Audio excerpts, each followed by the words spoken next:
dengar sini semua.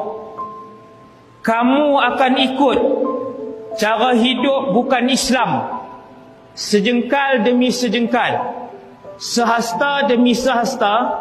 Tengok yang ketiga Nabi sebut apa? Sehingga kalau orang bukan Islam masuk ke dalam lubang biawak, lattaba'tumuhum, kamu akan ikut masuk dalam lubang biawak itu.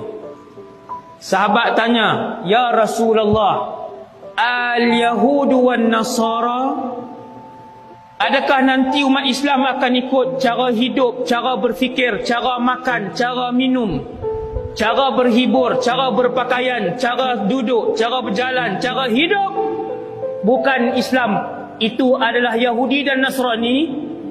Nabi kata, faman, siapa lagi kalau bukan mereka?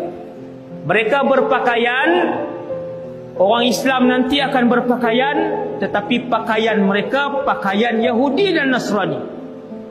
Mereka akan makan, tetapi mereka tidak akan lagi tanya bahan yang digunakan untuk masakan itu, apakah ia halal ataupun ia haram.